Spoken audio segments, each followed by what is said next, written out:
कि constituent assembly में दो तरह के लोग थे। एक लोग वो थे जो भारत और भारतीय महापुरुषों से, भारत के इतिहास से ही प्रेरणा लेते थे।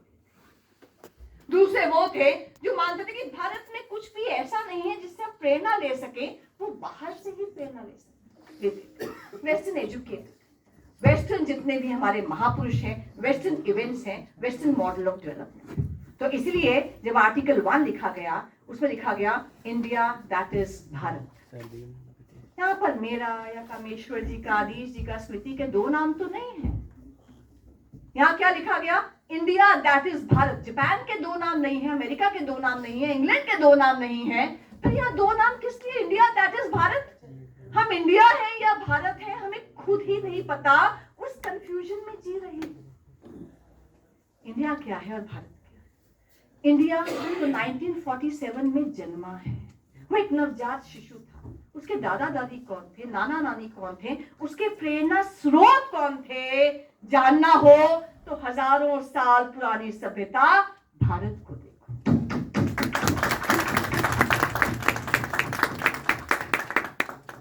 जिस प्रकार से कितना ही पूरा टाइम है, कोई बात नहीं, कंटिन्यू प्रेरणा कहां से लेकर?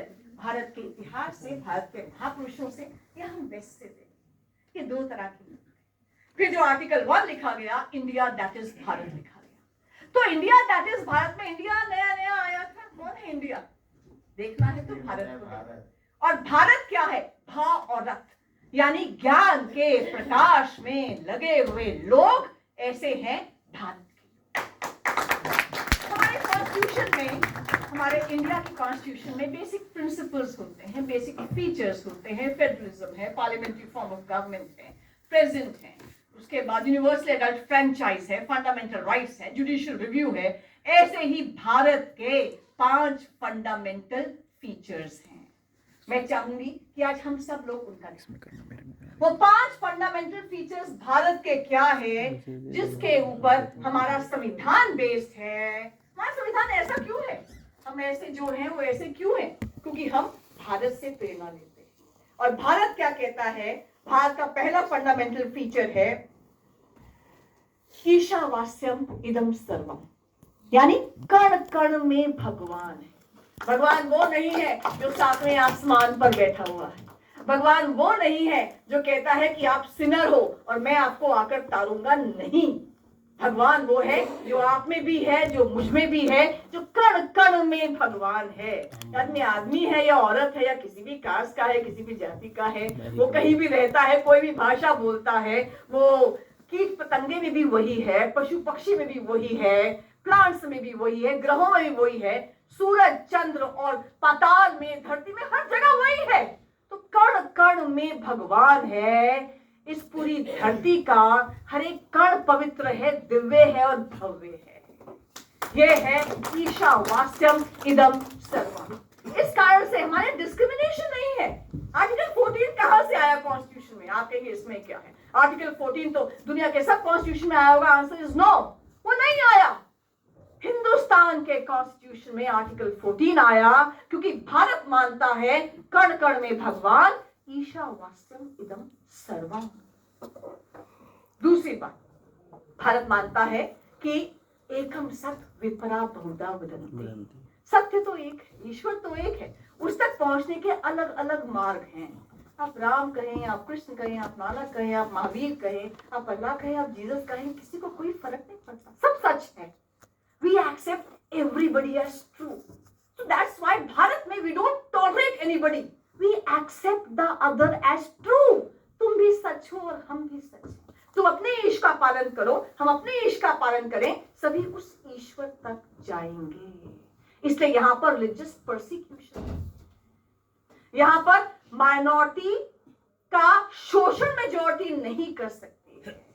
और यहां पर हम ये नहीं कहते कि जो माइनॉरिटीज है वो 2 दर्जे के सिटीजन्स हैं। हम मानते हैं कि सब एक है। We don't tolerate you, we accept you to be true. Bharat का जो तीसरा है कि what is the aim of life? Aim of life is सर्वे भवन्तु सुखिनः सर्वे सन्तु निरामया, यानी सभी का भला हो। इस सभी में ओनली व्हाइट मेल्स नहीं आते, जो अमेरिकन रेवोल्यूशन, फ्रेंच रेवोल्यूशन और बाकी रेवोल्यूशंस में आया, जो बाकी कॉन्स्टिट्यूशंस में आया कि इक्वालिटी मिलेगी, लिबर्टी मिलेगी, डिग्निटी मिलेगी only for white males, blacks को नहीं मिलेगी, महिलाओं को नहीं मिलेगी, इस रीजन को नहीं मिलेगी, इस लैंग्वेज को नहीं मिलेगी। नो, यहां क्या आया कि सभी के लिए बराबर है, सभी का भला हो, fundamental right to happiness, fundamental right to health, article 21 आया। उसके बाद चौथा जो प्रिंसिपल है, अहम ब्रह्मास्मि, मैं दिव्य हूं, मेरा पोटेंशियल अनलिमिटेड है, मैं चाहूं तो ईश्वर तक पहुंच सकता हूं, मैं ही ईश्वर, I am part of that whole. अगर मैं ईश्वर हूं इसका मतलब ये नहीं कि तुम शैतान हो, अहम ब्रह्मास्मि और तुम शैतान, ऐसा नहीं है। अहम ब्रह्मास्मि तत्त्वमसि, यानी तुम भी तो वही हो। अगर मैं दिव्य हूं, मैं भव्य हूं, तुम भी तो वही हो। और यत्र पिंडे तत् ब्रह्मांडे, यानी जो इस शरीर में है वो पूरे ब्रह्मांड में है, यानी we all are one, there is no other, कोई दूसरा नहीं है, हम एक ही हैं सब। इसलिए भारत पूरी दुनिया को वैक्सीन सप्लाई कर रहा था जब अपने ही देशों में मारो मार मची हुई थी वैक्सीनेशन के लिए, और फ्री ऑफ कॉस्ट सप्लाई कर रहा था, क्योंकि हम मानते हैं, हमारा पांचवा प्रिंसिपल वसुधैव कुटुंबकम, वर्ल्ड इज अ फैमिली। हमारे मंदिरों में, हमारे घरों में कभी कोई ये नहीं कहता कि केवल हमारा भला हो, दूसरे का बुरा हो।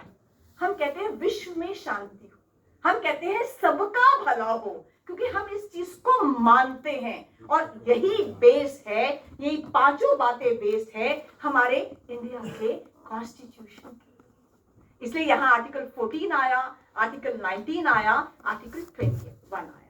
आर्टिकल 14 क्या कहता है? No discrimination on the basis of caste, creed, religion, region, language. ऐसा क्यों आया? बाकी जगह तो नहीं आया। 1920 तक यूनाइटेड किंगडम में लोग लड़ रहे थे, महिलाएं लड़ रही थी कि हम वस्तु नहीं है, हम शरीर नहीं है, हमें राइट टू वोट दो। Answer was no, you don't deserve it. 1928 तक यूएसए में लड़ रहे थे, जब 33 प्रेसिडेंट्स हो चुके थे, give us right to vote, answer was no.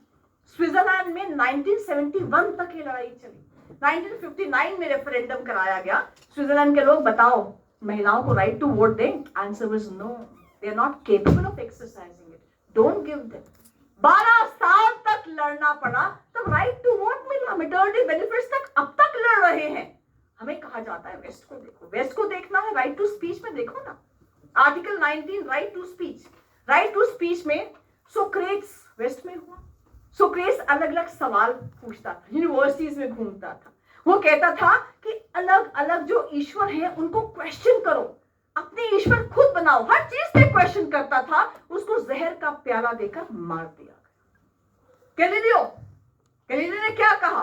उसने कहा कि बीच में सूरज है, धरती आसपास घूमती है, तो ऐसा बोल दिया, बिब्लिकल जो कॉनोटेशन है उसके अगेंस्ट में बोल दिया, उसको जान से मार दिया गया। कितने ही ऐसे इंसिडेंट्स, हाइपेशिया वो तो लेडी थी, उसको जलाकर मार दिया गया। क्यों? क्योंकि वो साइंस की बातें किया करती।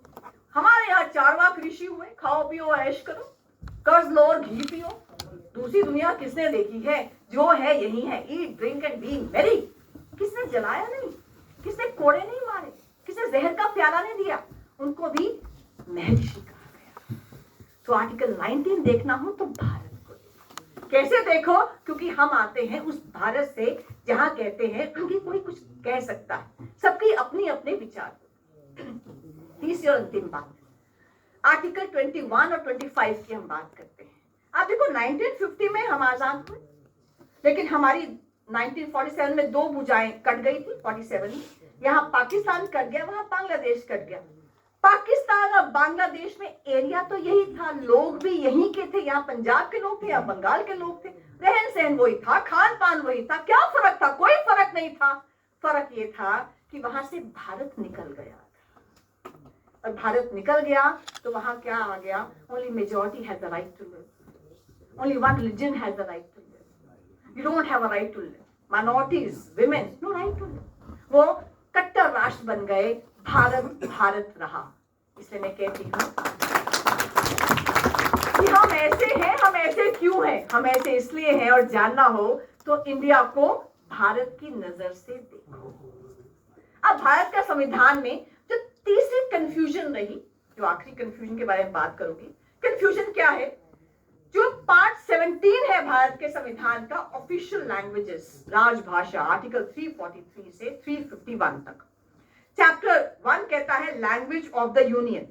अब 343 में उन्होंने क्या कहा, official language of the union shall be Hindi, full stop, बस कर देते, सब्जेक्ट टू प्रोवाइजो मत लगाते, पर कंफ्यूजन थी, इसलिए क्या कहा, article 343, official language of the union shall be Hindi, but English will continue to be used as official language for the next 15 years. मतलब क्या? फिर वही कंफ्यूजन चल रही, दो धाराएं चल रही हैं, इंडिया दैट इज भारत की धारा चल रही है, इंडिया वाले एक बात कह रहे हैं, भारत वाले एक बात कह रहे हैं, दोनों का समागम यहाँ पर हो रहा। उसके बाद आप देखिए सेक्शन, ये आर्टिकल 344 कहता है कि ऑफिशियल लैंग्वेज कमीशन बनाया, राजभाषा आयोग बनाया जाएगा, ऑफिशियल लैंग्वेज कमीशन बनाया जाएगा। इसमें चेयरमैन और 22 मेंबर्स होंगे। 22 मेंबर्स जो हमारे 8 शेड्यूल की 22 भाषाएं हैं, उसमें एक एक भाषा को रिप्रेजेंट करेंगे। और ये जो ऑफिशियल लैंग्वेज कमीशन है, ये लगातार अपनी रिकमेंडेशंस देगा कि कैसे अंग्रेजी का यूज कम किया जाए और हिंदी का यूज बढ़ाया जाए। ये जो रिकमेंडेशंस देगा, they will see that industrial, scientific, cultural claims and advancement in India, and will not just see the claims of non-Hindi speaking persons and areas while making recommendations. तो कौन सी recommendations देगा कि हिंदी का उपयोग अधिक होना चाहिए, अंग्रेजी का कम होना चाहिए, ये सब recommendations देगा joint parliamentary committee. Joint parliamentary committee जिसमें 30 मेंबर होते हैं, 20 मेंबर लोकसभा से, 10 मेंबर राज्यसभा से, वो इसमें डिलिब्रेशंस करेगी और अल्टीमेटली प्रेसिडेंट ऑफ इंडिया को ये अपनी रिकमेंडेशंस देगी। अब कई बार बात हुई आर्टिकल 348।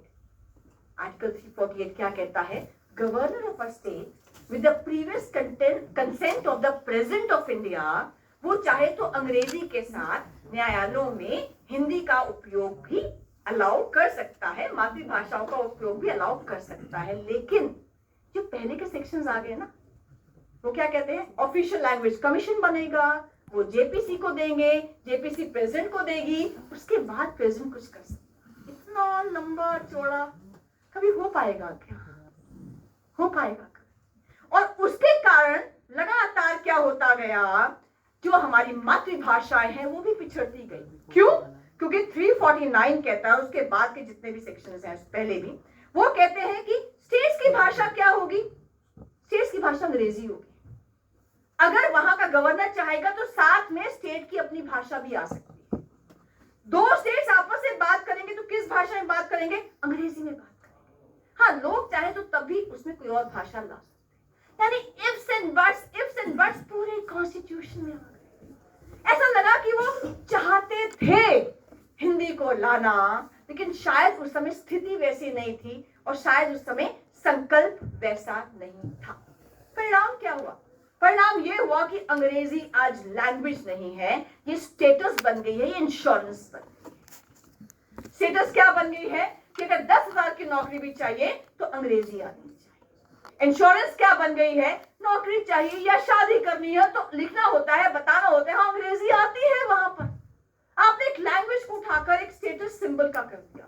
और टेंशन कितनी है, बच्चा पैदा होता है तो ध्यान आता है कि अंग्रेजी मीडियम स्कूल में डालना है, और जैसे ही पैदा होता है तो गाय सामने से जा रही होती है, लगातार होता है कि उसको सिखाओ बेटा, you see this is C for cow, cow is an animal. और यही कोई हिंदी में बताएगा ना कि बेटा ये ग से गाय है, गाँव हमारी माता है, इनको जय करो।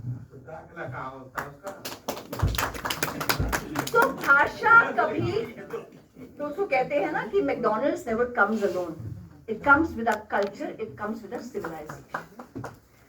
तो इसीलिए समस्या तो है और बहुत समस्या है, और इस समस्या का निदान कैसे होगा, मैं हमेशा उदाहरण देती हूँ इंडोनेशिया का। इंडोनेशिया एक इस्लामिक देश है, पर इंडोनेशिया में बचपन से वहाँ प्राइमरी स्कूल की जो एजुकेशन होती है उसमें सचरित्र रामायण का पाठ पढ़ाया जाता है।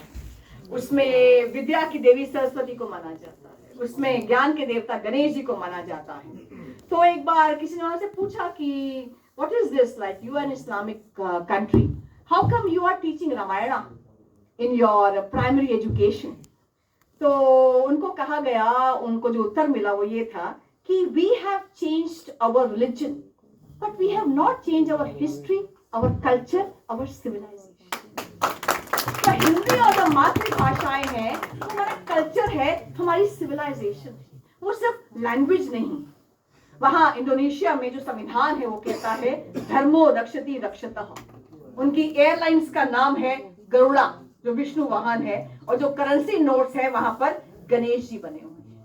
तो आखिरी प्रश्न ये उठता है कि हिंदी को, मातृभाषाओं को यथास्थान कब मिलेगा। हम बहुत समय से, लगभग 15 साल से मैं सुन रही हूँ, लोग कहते थे कि जब सर्वोच्च स्थान पर जो हिंदी वाला आएगा, इस मिट्टी वाला आएगा, तभी हिंदी को और मातृभाषाओं को यथास्थान मिलेगा। तो आशा ही नहीं विश्वास है, जिस प्रकार से लगातार 15 अगस्त को लाल किले की प्राचीर से बोला जा रहा है, जिस तरह हमारे फॉर्मर जज जो हैं, जस्टिस नाजिर ने बोला, सीवी रमन्ना जी ने बोला, बाकी लोगों ने बोला, उन्होंने कहा कि न्याय व्यवस्था का भारतीयकरण होना चाहिए। मुझे आशा ही नहीं विश्वास है, और जो इस प्रकार से आप सब लोग आज यहाँ पर थर्सडे इवनिंग को आए हैं और भारतीय भाषा अभियान का जो कार्यक्रम में सब लोग रत हैं, मुझे आशा ही नहीं विश्वास है कि सफलताएं बहुत आती हैं, आएंगी, पर अल्टीमेटली विजय हमारी ही होगी। ठीक, असफलता एक चुनौती है, स्वीकार करो।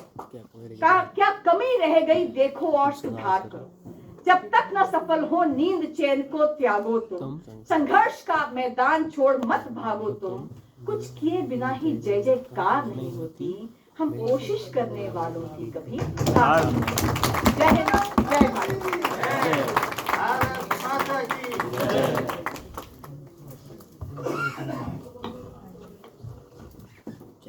श्रीमती मोनिका अरोड़ा जी ने हमें बहुत